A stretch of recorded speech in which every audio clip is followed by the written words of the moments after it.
পাটিগণিতের ধারাবাহিক ক্লাসগুলোর ভিতর আজকে আমরা দেখব লসাগু এবং গসাগু। লসাগু এবং গসাগু যে শুধু আমাদের পাটিগণিতের জন্য কাজে দেবে তা না, লসাগু এবং গসাগু এই দুইটা আমাদের বীজগণিতের ছোট ছোট যোগ বিয়োগ যেগুলো করতে হয় ভগ্নাংশ আকারের যোগ বিয়োগের, সেইখানেও একদম খুব প্রাথমিক পর্যায়ে আমাদের লসাগুটা অতি প্রয়োজন হয়। গসাগুটা একটু কম, কিন্তু লসাগুটা অনেক বেশি প্রয়োজন হয়। তো আমরা লসাগু যদি দেখি যে আমরা একই সংখ্যা একটা সংখ্যার তো আসলে লসাগু বা গসাগু হয় না, তো লসাগু এবং গসাগুর জন্য আমাদের দুই বা ততোধিক সংখ্যা নিয়ে কাজ করা লাগে। তো সেই ক্ষেত্রে আমি যদি লসাগুর জন্য 8, 12, আচ্ছা তার আগে আমি 4 নিয়ে নিই, 4, 8 এবং 12 এই দুইটাকে এই তিনটাকে আমি যদি এই সাইডে লসাগু করি এবং একইভাবে আমি এই 4, 8, 12 এর গসাগু করি, তখন অ্যাকচুয়ালি কী পাওয়া যায় আমরা দেখি। এবার এইখানে লসাগু করার নিয়ম, আমি সবথেকে ছোট যে সংখ্যা তাই দিয়ে যদি এর ভাগ করি সবথেকে বেশি ভালো হয়। 2 দিয়ে এর ভিতর যাবে, এটাকে ভাগ করলে 2 পাবো, এইখানে পাবো 4 এবং এইখানে পাবো 6। পরবর্তীতে এটাকে আবার 2 দিয়ে ভাগ করলে 1, 2 এবং 3 পাবো।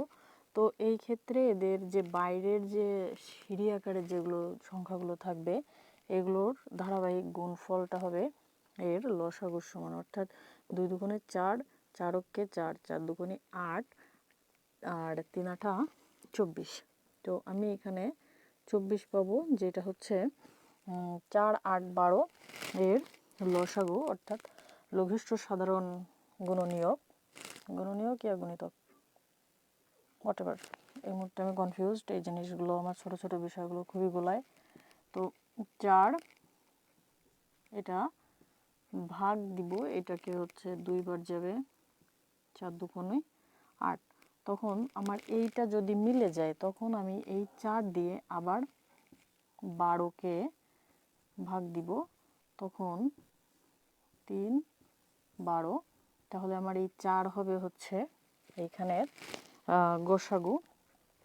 এটা একটা সিস্টেম আছে এবং একইভাবে আরেকটা সিস্টেমে আমরা করতে পারি, যেটা বীজগণিতের ক্ষেত্রে আমি আমাদের বীজগণিতের যে ABCD বা XYZ এই টাইপের যদি থাকে তখন যে সিস্টেমে করা হয়।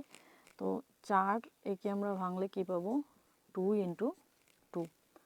8 একে কী পাবো, 2 × 2 × 2 এবং 12 একে পাবো 2 × 2 × 3।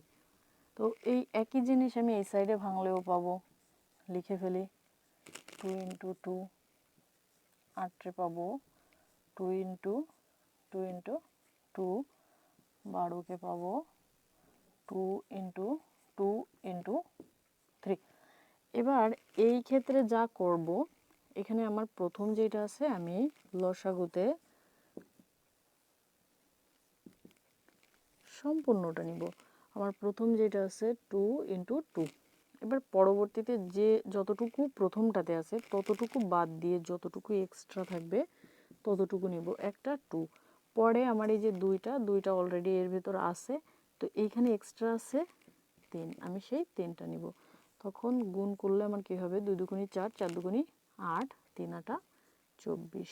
তো আমাদের প্রথম সিস্টেমে আমরা যখন লসাগু করছিলাম সেইখানেও ফলাফল আসছিল 24, কিন্তু এইখানে হবে যেটা কমন আছে, এটা 2, 2, 2, মানে 2টা করে 2 মানে 2 এর স্কোয়ার যেটা আছে এটা 2 দুগুণে 4, তাহলে এর গসাগু আসবে 4, যেটা আমাদের এর আগেও করছিলাম অন্য সিস্টেমে, সেইখানেও আসছিল। এটা আসলে আহামরি তেমন কিছু না, এটা হচ্ছে ওই যে প্রাইমারি বাচ্চাদের থেকে শুরু হয়। তারপরে এইখানে আমাদের মেইন যে ইয়েগুলো খুব অল্প একই টাইপেরই কয়েকটা অঙ্ক আমাদের এইখানে। লসাগু গসাগুর ক্ষেত্রে 3টা জিনিস, মানে 3টা সূত্র একটু মনে রাখতে হবে। যে কোনো সংখ্যার মানে কোনো দুইটা বা তিনটা এরকম সংখ্যা যাদের লসাগু লসাগু আমরা মনে করি দুইটা সংখ্যার ক্ষেত্রে কি হবে, দুইটা সংখ্যার লসাগু গুণ গসাগু, এটার গুণফল মানে এদের যে গুণফল সেটা। তো লসাগু এবং গসাগু এটা সংখ্যা দ্বয়ের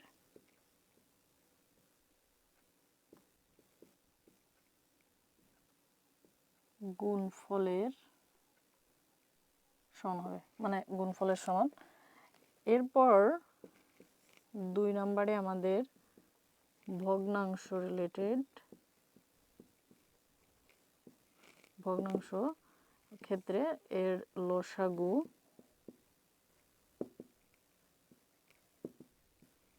ভগ্নাংশের ক্ষেত্রে এর লসাগুটা হবে কত, যেহেতু লসাগু নির্ণয় করব তো লসাগুর ক্ষেত্রে এর উপরে যেটা থাকে লব, লবগুলোর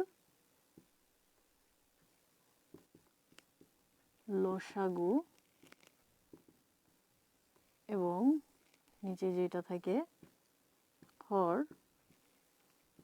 হরগুলোর গসাগু। এবং একইভাবে গসাগু নির্ণয়ের ক্ষেত্রে আমাকে কি করতে হবে, গসাগুর ক্ষেত্রে উপরের যে লবগুলো, লবগুলোর হবে গসাগু, আমি লিখলাম না লবের ক্ষেত্রে বা হরের ক্ষেত্রে, এবং নিচের যেগুলো এইগুলোর হবে লসাগু। তো সিম্পলি মনে রাখতে হবে যে যেটা চাইবে সেটা উপরে দিতে হবে আমার, তাহলে ভগ্নাংশগুলো হয়ে যাবে। এবং এরপরে আমাদের মিশ্র ভগ্নাংশ করার একটা ব্যাপার থাকে, যে কিছু কিছু ক্ষেত্রে ভগ্নাংশ যেটা হয় যে আমরা দেখছিলাম এর আগে মিশ্র ভগ্নাংশ, এটা প্রকৃত অপ্রকৃত, তখন লব হর ওর মানে করে নিতে হবে, মিশ্র ভগ্নাংশগুলোরে লব হরে কনভার্ট করে নিতে হবে। তো আশা করি এটা আমাদের সবাই পারে, কারণ এগুলো 3-4 থেকে শেখানো হয় পাটিগণিতের ভিতর। আমরা এরপর এখানে তেমন বিশেষ কোনো সূত্র, বিশেষ কোনো লজিক নাই, এই সামান্য কিছু জ্ঞান নিয়ে এখান থেকে আসলে অঙ্ক সলভ করা সম্ভব। তো আমরা এখন দেখি যে এখানে যে অঙ্কগুলো আছে, প্রথমে আমি প্রতিদিনের মতো আজকেও অঙ্কগুলো সলভ করে রাখছি, এবং গুণ করার যে সিস্টেমটা এটা সেম, গুণ বড় বড় গুণ এগুলো খুব হ্যাজার্ড করে, এই কারণে আমি সলভ করে রাখি যাতে আমার ভিডিও করার সময় খুব হেজিটেট না করা লাগে। তো প্রশ্নে দেওয়া আছে যে গসাগু মানে কোনো দুইটা সংখ্যা তাদের গসাগু দেওয়া আছে 11 এবং লসাগু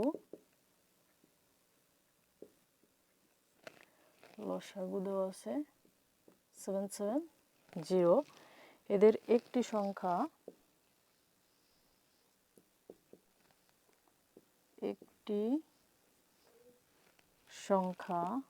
275 হলে অপর সংখ্যাটি কত?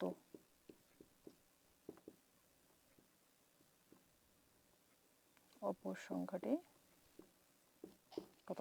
তো এইখানে সিম্পলি আমি যদি অপর সংখ্যাটি এক্স ধরি, তাহলে আমার আগের যে সূত্র ছিল সূত্র মতে এক্স ইন্টু 275 মানে সংখ্যা দুইটার গুণফল, এটা কার কার গুণফলের সমান হবে, ওর যে লসাগু এবং গসাগু এর সমান হবে। তো আমি সিম্পলি এক্স এখানে রেখে, এটা যেহেতু সাথে গুণ আছে ক্যালকুলেট করার জন্য এই সাইডে যদি দিই তখন এটা পাবো ভাগ আকারে, এবং এক্স সমান এখানে ক্যালকুলেট করলে পাওয়া যাবে হচ্ছে এটা দিয়ে এটারে কাটলে হবে 28, এবং 28 গুণ 11 এটা করলে হবে হচ্ছে 308। তো এটা সাইড নোটে করলেই মিলে যাবে, আমি এটা করে আর সময় নষ্ট করলাম না। একইভাবে আমাদের পরবর্তীতে আরও কয়েকটা প্রশ্ন একইভাবে আমি এখানে শুধু পড়ে দিই এগুলো, যে কি কি দেওয়া আছে, দুইটা সংখ্যার গুণফল দেওয়া আছে। আচ্ছা, গুণফল দেওয়া আছে কত, গুণফল দেওয়া আছে হচ্ছে 3380 এটা, এবং গসাগু দেওয়া আছে, গসাগু এটা দেওয়া আছে হচ্ছে 13। তাহলে এখানে বের করতে বলছে লসাগু, এবং তাহলে এটা সিম্পলি এটা ভাগ দিলে যেটা অ্যান্সার আসবে, এখানে অ্যান্সার আসবে হচ্ছে 260 এবং অপশানে এটা ছিল, তো অ্যান্সার 260। একইভাবে আবার গুণফল দেওয়া আছে হচ্ছে 15 36, এটা একটা গুণফল দেওয়া আছে এবং এর লসাগু দেওয়া আছে হচ্ছে 96। তাহলে এর গসাগুটা কত হবে? এর গসাগুটা হবে 16। সাধারণত লসাগুটা সবসময় বড় হয় এবং গসাগুটা ছোট হয়ে থাকে। এরপর আমাদের এই একই টাইপের এই যে লসাগু গসাগুর যে গুণফল সিস্টেম, এইটার বাইরে যে আরও কিছু অঙ্ক আছে, এখান থেকে আসলে প্রশ্ন খুব বেশি হয় না। বিভিন্ন জবের ক্ষেত্রে যেমন তেমন বিসিএসের ক্ষেত্রে খুব বেশি প্রশ্ন এখান থেকে আসলে দেখা যায় না, সব মিলায়ে 5 থেকে 6টা প্রশ্ন কালেক্ট করতে পারছি। এবার এইখানে আরেকটা প্রশ্ন দেওয়া আছে যে দুইটা সংখ্যার অনুপাত, মানে যখন লসাগুর ভিতর অনুপাত আসে তখন কি হবে, যে আমার দুইটা সংখ্যার অনুপাত দেওয়া আছে 2:3 এবং গসাগু দেওয়া আছে 4, এবং দুইটা সংখ্যার অনুপাত দেওয়া আছে 2:3 এবং গসাগু দেওয়া আছে হচ্ছে 4। এবার বলছে যে বৃহত্তম সংখ্যাটি কত, তো এখানে বৃহত্তম সংখ্যা না বলে সংখ্যা দুইটি কতও বলতে পারে, বা সংখ্যা দুইটির গুণফল কত এরকমও বলতে পারে। তো এই ক্ষেত্রে আমাদের একটা জিনিস রাখতে হবে, যখন অনুপাত থাকে তখন এই যে অনুপাত, এদের সাথে একটা সাধারণ অনুপাত ক খ বা এক্স বা এ কিছু একটা ধরে সাধারণ অনুপাত ধরলে আমরা সংখ্যাটা পাই। তো আমরা যদি মনে করি যে এইটা একটা অনুপাত হয় কখন, যখন একই সংখ্যা দিয়ে দুইটা সংখ্যারে ভাগ করা হয় তখন অনুপাত পাওয়া যায়। যে আমি এখানে 6 এবং 10 এই দুইটারে যদি একই সংখ্যা দিয়ে ভাগ করি, একই সাথে আমি 2 দিয়ে ভাগ করি, তখন একে পাবো 3 এবং একে পাবো 5। তো যখন এরকম অনুপাত থাকবে তখন আমার যদি সংখ্যা ধরতে হয় তখন ওর সাথে একটা সাধারণ অনুপাত ধরতে হবে। তো আমি মনে করি যে আমার যে প্রথম সংখ্যা বা ক্ষুদ্রতম যে সংখ্যাটা, এখানে এটারে ধরি 2x এবং দ্বিতীয় যে সংখ্যা, এই সংখ্যাটা হচ্ছে 3x। তো আমরা যখন গসাগু নির্ণয় করছিলাম তখন দেখছিলাম যে দুইটা সংখ্যা এর সাথে তো এর অ্যাকচুয়ালি গুণ সম্পর্ক, এখানে মাঝখানে কিন্তু গুণ সম্পর্ক, 2-এর সাথে x এর, 3-এর সাথে x এর। তো এইখানে দেখা যাচ্ছে যে x আছে এবং এইখানেও x আছে। তো যে সংখ্যাটা মানে যে উপাদানটা এই দুইটা সংখ্যার ভেতর, মানে যতগুলো থাকবে, দুইটা থাকলে দুইটা, তিনটা থাকলে তিনটা, এদের মধ্যে যে সংখ্যাটা কমন থাকে সেইটারে আমরা সাধারণত গসাগু ধরি। তাহলে সেই সুবাদে এইখানে যে গসাগু 4, তো এক্স ইজ ইকুয়াল টু কিন্তু 4, মানে ওর যে গসাগুর মানটা এটা, এই কারণ এই যে আমি 2x এবং 3x এটার থেকে যদি লসাগু হয়ে গেল, সরি, এটার থেকে যদি কমন বের করতে চাই তাহলে আমার এইখানেও x পাবো আর এইখানেও কিন্তু x পাবো। তো এইখান থেকে আমি x এর মানটা 4 নিতে পারি। অনেক বেশি বলা হয়ে গেল আসলে, কিন্তু বুঝাতে পারলাম কিনা যায় না। x এর মান যদি বের করি তাহলে আমার প্রথম সংখ্যাটা কী হবে, গতানুগতিক 2-র সাথে 4 ইন্টু করলে 4 দুগুণী এখানে 8 এবং 3-র সাথে 4 ইন্টু করলে 3-4 12। তো ডেফিনেটলি আমার এই সংখ্যাটা বড় এবং এটা ছোট। তো বৃহত্তম সংখ্যা বললে এখানে 12 অ্যান্সার আসবে এবং ক্ষুদ্রতম সংখ্যা বললে 8। এরপর আর একটা অঙ্ক আছে যে একদল গরু প্রতিবার সমান সংখ্যক ভাগে ভাগ হয়ে প্রথমে তারা কি করতেছে, একদল গরু কতগুলো আছে আমরা জানি না, তো একদল, তাদের ভিতর প্রতিবার মানে তারা সমান সংখ্যায় ভাগ হয়ে যাচ্ছে। প্রথমে হচ্ছে তারা 3টা পথে যাচ্ছে, এরপর তারা 7 ঘাটে পানি পান করতেছে, এরপর 9টি গাছের নিচে, 9টি গাছের নিচে তারা রেস্ট করতেছে, 9টি গাছের নিচে তারা বিশ্রাম নিচ্ছে বা রেস্ট করতেছে বা ঘুমাচ্ছে, যাই হোক। এবং 12 জন গোয়ালা তাদের সমান সংখ্যক গরুর দুধ দোহাচ্ছে বা দুধ দোহায় ওইখানে। তাহলে আমার মোট কতগুলো গরু ছিল? যখন এই ধরনের প্রশ্ন হয় তখন সাধারণত এদের লসাগু করলেই অ্যান্সারটা বেরোয় যায়। তো আমি এখানে লসাগু করলে 3 7 3 এটা, তো এখানে আমি ফার্স্ট টাইম 3 দিয়ে করলে এখানে পাবো 1, সরি এখানে 9, এখানে পাবো 1, এখানে 7 7 থেকে যাবে, এখানে আমি পাবো 3 এবং এখানে পাবো 4। আমার এটা সেকেন্ড টাইম, মানে একটা, দুইটা, তিনটা, চারটা, এর ভেতর ন্যূনতম দুইটার ভেতর যদি আমার কোনো সংখ্যা দিয়ে ভাগ যায় তাহলে আমি ভাগ দেব, আদারওয়াইজ আমি ভাগ দেব না। তো আমি এখন কি করব, এগুলো গুণ করে দিব। গুণ করে দিলে কি হবে, 3 3 9, আর এদিকে হচ্ছে গিয়ে 4 7 28।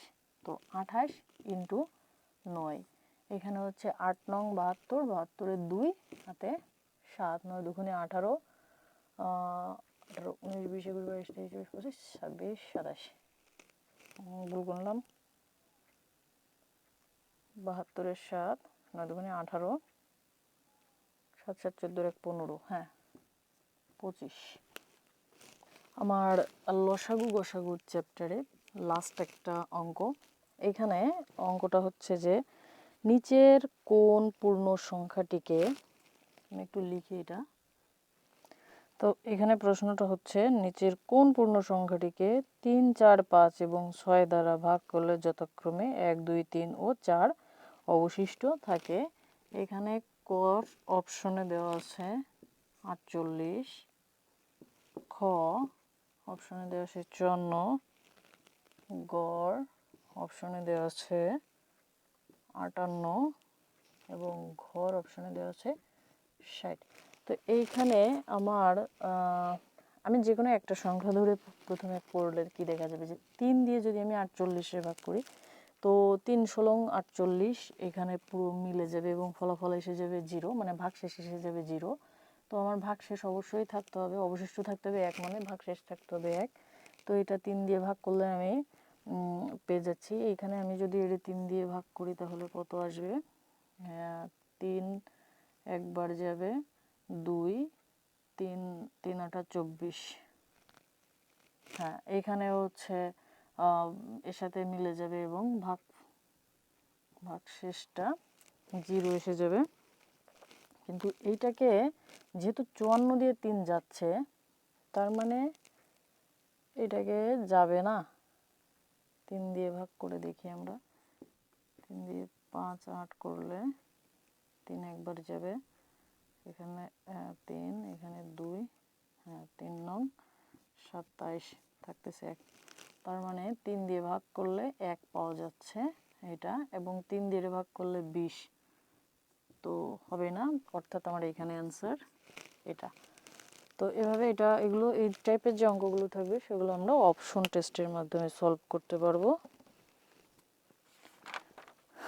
তো লসাগু গসাগু থেকে এই পর্যন্ত, পরবর্তীতে অন্য কোনো টপিকে দেখা হবে।